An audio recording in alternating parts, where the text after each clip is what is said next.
for the first Shield of the Americas Summit, and it's something very, very special. I built the military and rebuilt it and made it really strong in my first administration, along with a lot of other things we did. We had a great first term, and now we're using it. Unfortunately, we have to knock out their communications, and all telecommunications is gone. I don't know how they communicate, but I guess they will figure something out. They're calling, they're saying, how do we make a deal? I said, you're being a little bit late. This had to be done. They were very close to a nuclear weapon. They would have had one if we didn't do our B-2 hit, Midnight Hammer. They would have had it 8 months ago. They would have had a nuclear weapon, and, you know, they're crazy, and they would have used it. So we did the world a favor. And they said, well, how are you doing on a scale of 0 to 10?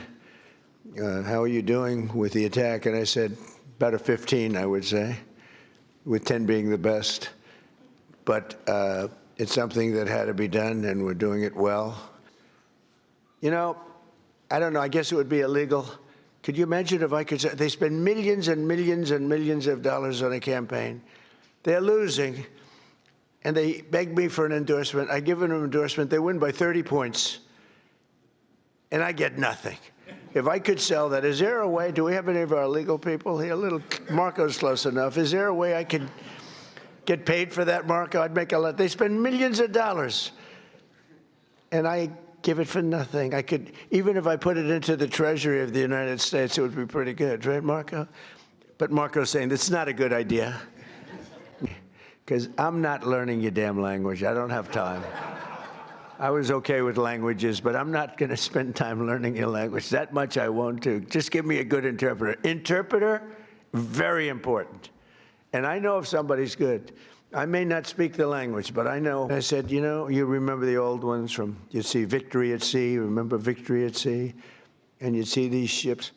The hatred between Putin and his counterpart is so great, okay? It's so great that, you know, Ukraine, Russia, you'd think there'd be a little bit of camaraderie, there's not. And the hatred is so great, it's very hard for them to get there. It's very, very hard to get there. Just as we formed a coalition to eradicate ISIS in the Middle East, we must now do the same thing to eradicate the cartels at home. So we did eradicate ISIS. It's coming through Mexico. And I like the president very much. She's a very good person. She's got a beautiful voice, a beautiful woman, but a beautiful voice. President, president, president. I said, let me eradicate the cartels. No, no, no, please, president. Focus right now is on Iran, and we'll do that. I would say, what will you do, take about 2 days off, Marco? No, he won't, maybe an hour. He'll take 1 hour off, and then he'll finish up a deal on Cuba. That'll be an easy one. But it'll be the entire region that we're doing that. Many of you have come today, and they say, I hope you can take care of Cuba, because you've had problems with Cuba, right? You mentioned, I was surprised, but 4 of you said, actually, could you do us a favor? Take care of Cuba. I'll take care of it, okay?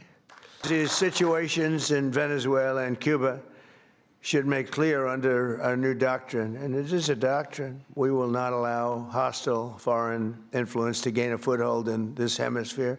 That includes the Panama Canal, which we talked about. We're not going to allow it. And together we'll protect our sovereignty, our security, and our cherished freedom and independence.